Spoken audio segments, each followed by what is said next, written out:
Muito bem, vamos direto ao ponto. Boas-vindas a esta análise visual, onde a gente vai embarcar numa jornada fascinante. Hoje a proposta é fazer um exercício de zoom in e zoom out por mais de 1.200 anos de história. Vamos explorar desde aquelas conquistas monumentais que moldaram nosso mundo até os detalhes mais crus, viscerais mesmo, do dia a dia de quem andava por aquelas ruas de paralelepípedos na antiguidade. É uma história de engenharia brilhante, de estratégias implacáveis e, no fim das contas, de um colapso absolutamente espetacular. Para organizar toda essa imensidão, dividimos a explicação de hoje em 5 partes bem lógicas. A ascensão de Roma, depois a sociedade e o cotidiano, em seguida a engenharia e a arquitetura. O quarto ponto será pão, circo e banhos e, por fim, as invasões e a queda.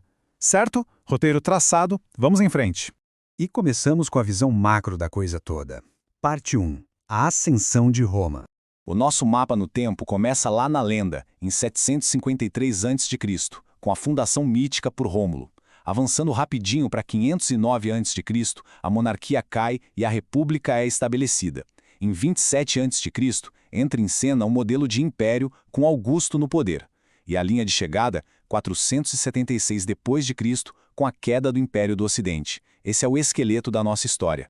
O que impulsionou essa expansão gigantesca durante a República? A resposta curta é um foco militar absurdo. Tem uma frase famosa de Catão, o Velho, que era repetida à exaustão no Senado: Cartago deve ser destruída. Isso ilustra perfeitamente a mentalidade nas guerras púnicas. Roma não queria só ganhar do rival, queria aniquilar. E foi justamente ao esmagar Cartago que eles deixaram de ser uma força local e viraram os donos absolutos do Mediterrâneo. E para colocar o resultado dessa ambição em perspectiva, pensem neste número. No seu auge, o Império abrangeu impressionantes 6.500.000 quilômetros quadrados. A estimativa é de que a região abrigava até 20% de toda a população mundial da época. Imagina o nível de organização burocrática e militar para administrar isso tudo, da Britânia até o norte da África. É um feito formidável. Agora, vamos fazer aquele nosso movimento de zoom in. Parte 2. A sociedade e o cotidiano. A vida de qualquer pessoa ali era totalmente definida por uma hierarquia que não dava muito espaço para erro. No topo da pirâmide estavam os patrícios, os grandes donos de terras e do poder político. Logo abaixo, os clientes, que eram homens livres prestando serviços aos patrícios em troca de proteção. A grande massa urbana era composta pelos plebeus, lutando para sobreviver no comércio ou na agricultura. E sustentando absolutamente toda essa economia, existia a imensa população de escravos. E olha só, a hierarquia rígida não ficava só nas ruas, ela entrava porta adentro. O pater familias, que era o chefe masculino da família, tinha o que chamavam de pátria potestas. Na prática, isso dava a ele um poder legal absoluto de vida e morte sobre todas as pessoas sobre o seu teto. Ele podia literalmente vender os próprios filhos como escravos. É um choque cultural enorme para os nossos padrões de hoje, claro, mas revela o nível de autoritarismo que estruturava a sociedade romana. Essa desigualdade ficava gritante na hora de morar. A elite desfrutava das domos, casas térreas, super luxuosas, seguras e com piscinas lindas para coletar a água da chuva. Já o cidadão pobre se espremia nas insular. Eram grandes blocos de apartamentos lotados, feitos de madeira e, portanto, uma armadilha perfeita para incêndios e desabamentos. O contraste era pesado, especialmente porque o pessoal dos andares mais altos das insular costumava jogar dejetos humanos direto pela janela. O cheiro nessas ruas era terrível. Até mesmo a alimentação era um grande marcador social, e aqui a gente precisa quebrar um mito. A dieta na Roma antiga não tinha nada a ver com aquelas massas cheias de molho de tomate que a gente imagina. Tomate, batata, milho, tudo isso só chegou da América milênios depois. A dieta deles era basicamente grão, pão e azeite de oliva, ponto. E para as massas empobrecidas, a sobrevivência dependia do Estado distribuindo grãos, que não raramente chegavam mofados nas mãos do povo.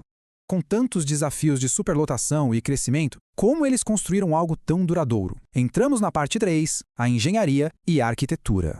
A arma secreta que mudou tudo se chamava opus caementicium, ou simplesmente o concreto romano. Eles descobriram que ao misturar cal com uma cinza vulcânica da região de Nápoles, criavam um cimento revolucionário capaz de endurecer até debaixo d'água. Isso foi libertador. De repente, não era mais preciso ficar só empilhando enormes blocos de pedra. Dava para despejar essa mistura em moldes e criar estruturas gigantescas de forma muito mais rápida e duradoura. Com esse material inovador, os engenheiros puderam ir muito além das colunas retas dos gregos e ousar com as curvas. O arco foi fundamental, pois distribui cargas imensas com segurança para as laterais. Ao alongar um arco, cria-se uma abóboda, que é perfeita para cobrir espaços enormes sem nenhuma coluna no meio atrapalhando a visão. E ao girar um arco em torno de si mesmo, temos a cúpula. Isso virou a chave da arquitetura, focando na grandiosidade e no respiro dos espaços internos.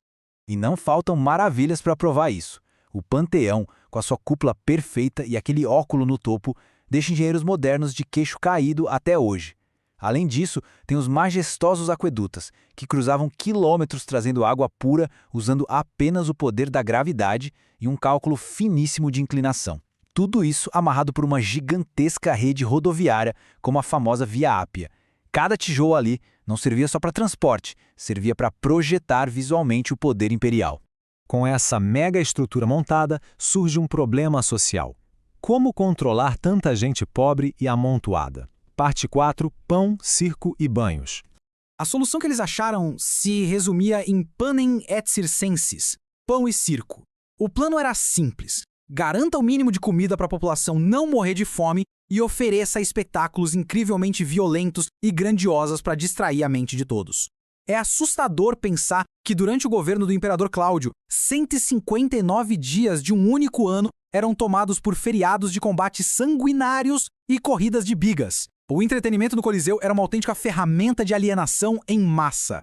A outra válvula de escape diária eram os banhos públicos. O ritual seguia 3 passos fundamentais: relaxamento inicial no tepidarium, depois o suor escaldante da sauna no caldarium e, finalmente, aquele choque térmico no frigidário.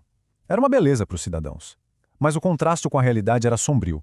Enquanto todos relaxavam nas piscinas, o aquecimento da água dependia de fornalhas infernais no subsolo, alimentadas pelo trabalho exaustivo de escravos, escondidos para não estragar a diversão de quem estava em cima.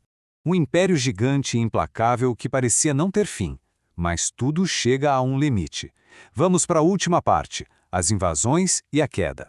E aqui está a pergunta de $1 milhão da nossa jornada histórica. O que causou o colapso de uma força tão intimidadora? A resposta é que o tombo não veio de um golpe só, mas de uma tempestade perfeita de frentes colapsando ao mesmo tempo. Muito antes de bárbaros cruzarem as fronteiras, Roma já estava apodrecendo por dentro. A chamada crise do terceiro século acabou com a estabilidade. A hiperinflação engoliu o valor do dinheiro. A política virou um cenário caótico, com 26 imperadores subindo e caindo em um curto intervalo de apenas 49 anos. Para piorar, a letal praga de Cipriano dizimou boa parte da população, deixando as cidades afundadas em pobreza, fome e criminalidade. O sistema já estava na UTI. E quando você está fraco por dentro, a pressão que vem de fora é fatal. A Europa inteira entrou em movimento. Lá no leste, os guerreiros hunos começaram a empurrar todo mundo, espalhando o terror. Isso gerou um pânico que fez com que vândalos, visigodos e francos tentassem cruzar as fronteiras romanas do Reno e do Danúbio de qualquer jeito. O exército, já super desorganizado, não aguentou o tranco. Em pouco tempo, tribos que antes até colaboravam com Roma começaram a lutar ferozmente pelo seu próprio pedaço de terra. O que aconteceu depois foi um verdadeiro efeito dominó. Passo 1. No ano 410, o que parecia impossível aconteceu. Os visigodos conseguiram saquear a própria cidade de Roma. Passo 2. Os vândalos tomam o norte da África, cortando o suprimento vital de grãos da capital. E o passo final, em 476, quase como se fosse apenas uma formalidade, o líder germânico Odoacro depõe o último imperador do Ocidente, um jovem chamado Rômulo Augusto, encerrando a história.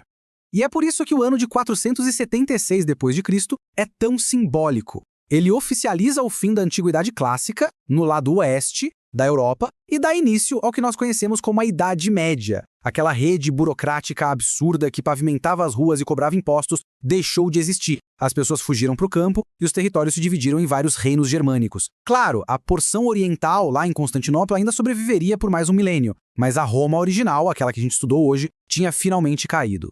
Então, para fechar nossa análise visual de hoje, fica essa enorme provocação. Quão frágeis são as grandes superpotências quando a decadência interna encontra a pressão externa? Acompanhar a ascensão, o auge e a queda dessa sociedade fascinante nos ensina não só sobre o passado, mas deixa um alerta perene sobre a vulnerabilidade das estruturas de poder humanas, não importa o quão invencíveis elas pareçam. Esperamos que vocês tenham achado esse mergulho na história tão cativante quanto ele realmente é. A gente se vê numa próxima oportunidade, explorando muito mais.